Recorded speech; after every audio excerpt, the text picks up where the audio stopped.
السلام علیکم ناظرین، آپ میرا یوٹیوب چینل دیکھ رہے ہیں۔ میں شراز قاسمی۔ ایک افسوسناک خبر سوشل میڈیا پر نظروں سے گزری جو کہ کافی حیران کن بھی تھی، اور حیران کن اس حوالے سے کہ اتنی بڑی خبر کا پاکستان کے مین سٹریم میڈیا پر دور دور تک کوئی ذکر نہیں ہے۔ ہونا تو یہ چاہیے تھا کہ میڈیا پر اس خبر کو بھرپور کوریج دی جاتی اور دیگر مسلم ممالک کے ساتھ مل کر اقوام عالم کے سامنے بھرپور احتجاج ریکارڈ کروایا جاتا، لیکن ایسا دور دور تک کچھ نہیں ہے۔ شاید اس لیے کہ ایسی خبروں سے ریٹنگ زیادہ نہیں ملتی، اور آج کا میڈیا تو صرف ریٹنگ کا میڈیا ہے۔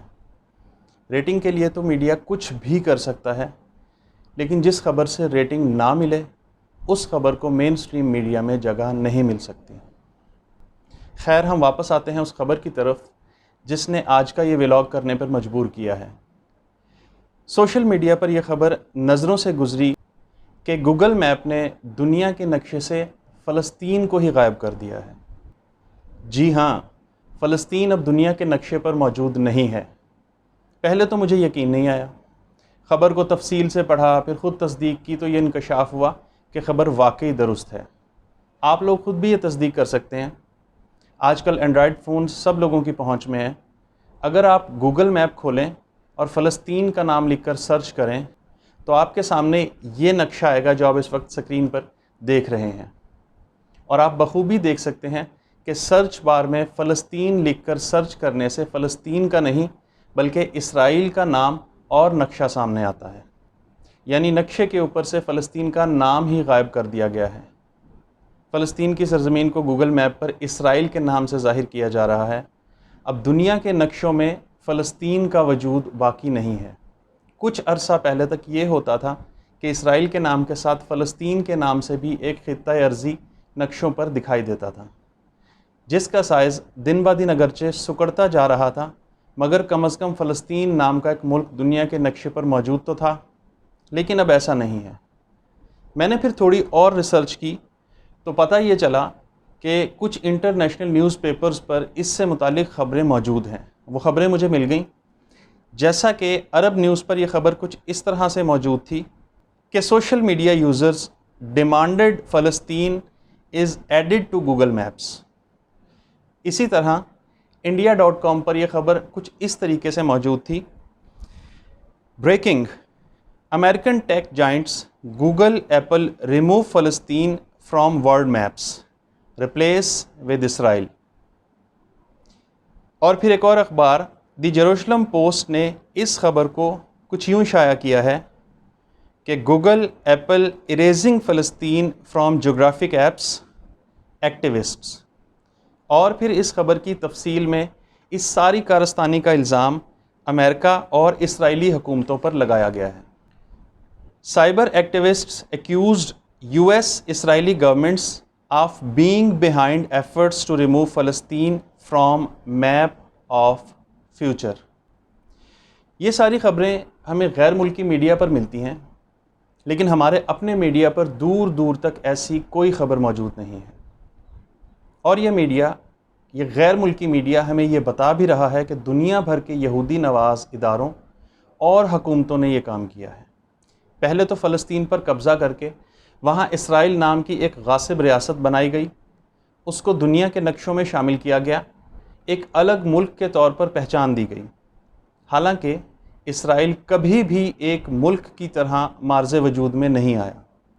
نہ کوئی آزادی کی جنگ لڑی گئی، نہ کوئی تحریک چلائی گئی، اور نہ ہی یہ ملک کسی خطہ ارضی کے تقسیم کے ذریعے وجود میں آیا، بلکہ دوسری جنگ عظیم میں ہٹلر کے ہاتھوں بری طرح پھینٹی کھانے کے بعد اور پوری دنیا سے دھتکارے جانے کے بعد یہودی خاندان اپنی جانیں بچا کر ہمدردی کی بھیک مانگتے ہوئے فلسطین تک آئے، اپنے بحری جہازوں پر بڑے بڑے بینر اور پوسٹر لہراتے ہوئے، جن پہ رحم کی اپیلیں اور ہمدردی کی فریادیں درج تھیں۔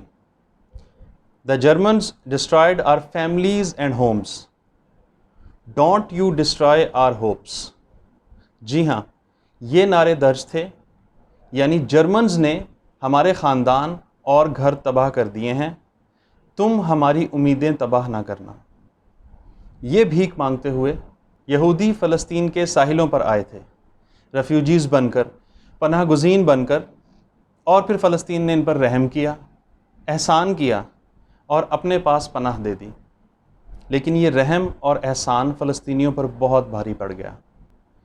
حضرت علی کرم اللہ وجہہ کا کیا خوبصورت اور مبنی بر حقائق فرمان ہے کہ جس پر احسان کرو اس کے شر سے ڈرو۔ بالکل ویسا ہی یہاں فلسطین میں ہوا۔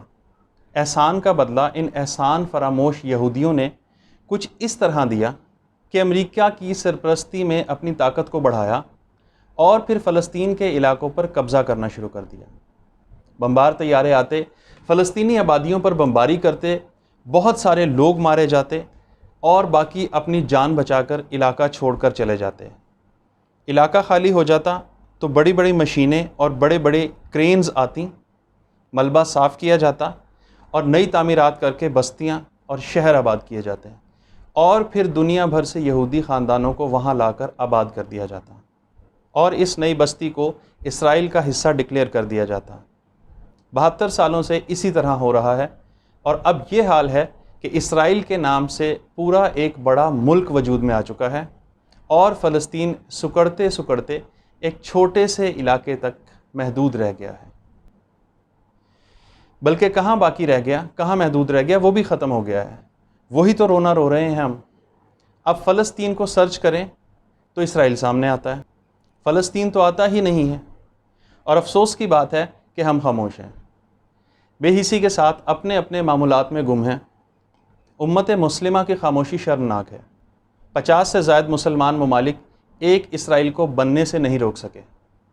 اب تو خیر اسرائیل بہت زیادہ طاقتور اور بہت ایک اسٹرانگ ملک کے طور پہ سامنے آ چکا ہے، مگر جب اس سلسلے کا آغاز ہوا تھا ہم تب سے خاموش ہیں۔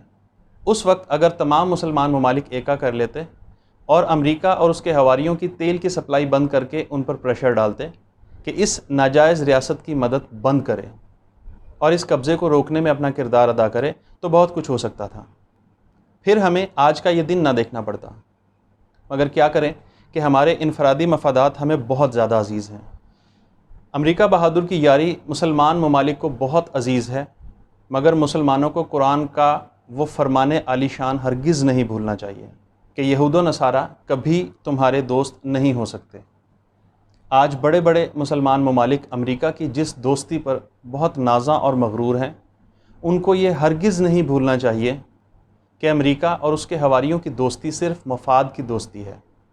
جہاں تیل کی ضرورت ختم ہوگی تو امریکہ ایسے آنکھیں پھیرے گا کہ وہ ملک طوطے کا آنکھیں پھیرنا بھول جائیں گے۔ ماضی کے کرونا کرائسس میں جب تیل کی ڈیمانڈ میں ایک دم سے نمایاں کمی واقع ہوئی تھی، تو امریکہ اور سعودیہ تعلقات میں جو ایک گیپ آیا تھا وہ سب کو یاد ہونا چاہیے۔ تو یہ تو عارضی گیپ تھا، تب امریکہ نے ایسی طوطا چشمی دکھائی۔ اگر توانائی کے متبادل ذرائع دریافت ہو گئے اور امریکہ کو تیل کی ضرورت ہی نہ رہی، تو پھر مسلمان ممالک کیا کریں گے؟ یہ مسلمان ممالک کے لیے لمحہ فکریہ ہے، اور یہ بھی یاد رکھا جائے کہ جو آج فلسطین کے ساتھ ہو رہا ہے وہ کل خدا نخواستہ کسی دوسرے مسلمان ملک کے ساتھ بھی ہو سکتا ہے۔ تو آج دوسرے کے معاملے میں خاموشی اختیار کرنے والے کل اپنے معاملے میں حمایت کی امید بھی نہ رکھیں۔ جیسا کریں گے ویسا بھریں گے۔ جی ہاں، آج آپ جو بو رہے ہیں وہی کل کاٹنا بھی پڑ سکتا ہے۔ کل اگر خدا نخواستہ ایسا وقت آپ پر آیا تو کوئی آپ کے لیے آواز بھی بلند نہیں کرے گا۔ اس لیے ہوش کریں، ظلم کے خلاف آواز بلند کریں۔ کم از کم اس میں پاکستان کو یہ کریڈٹ تو ضرور دیا جانا چاہیے کہ اس نے اسرائیل کو آج تک ایک ریاست کے طور پر قبول نہیں کیا، اور نہ ہی اس سے سفارتی تعلقات استوار کیے ہیں، کیونکہ پاکستان اسرائیل کو ایک غاصب ریاست سمجھتا ہے اور غاصبوں کے ساتھ سفارتی تعلقات استوار نہیں کرنا چاہتا۔ پاکستانی پاسپورٹ رکھنے والا ہر شخص اس بات سے بخوبی آگاہ ہے کہ اس پاسپورٹ پر دنیا کے ہر ملک کا سفر کیا جا سکتا ہے سوائے اسرائیل کے۔ تو کم از کم پاکستان اس حوالے سے کچھ تو کردار ادا کر رہا ہے۔ ترکی کے رجب طیب اردگان بھی اسرائیل کی پالیسیوں کو اکثر انٹرنیشنل فورمز پر تنقید کا نشانہ بناتے نظر آتے ہیں، اور ایران بھی اسرائیل کے حوالے سے کافی سخت موقف رکھتا ہے۔ لیکن کیا پوری مغربی دنیا اور خاص طور پر امریکہ کی سپورٹ کے مقابلے میں ان تین ممالک یعنی پاکستان، ترکی اور ایران کا احتجاج، موقف اور مخالفت کافی ہے؟ جی نہیں، اس معاملے میں پوری امت مسلمہ کو ایک ہونا ہوگا، اور اگر کوئی مثبت پیش رفت درکار ہے تو اسرائیل اور امریکہ کے خلاف سب کو مل کر کچھ سخت فیصلے لینا ہوں گے، اور اگر ایسا نہ کیا گیا تو پھر وہ کیا کہتے ہیں کہ چراغ سب کے بجھیں گے، ہوا کسی کی نہیں۔ اب تک کے لیے اتنا ہی۔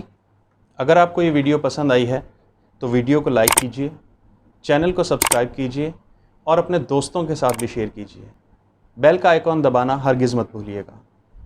ملتے ہیں آپ سے انشاءاللہ اگلے ویلاگ میں۔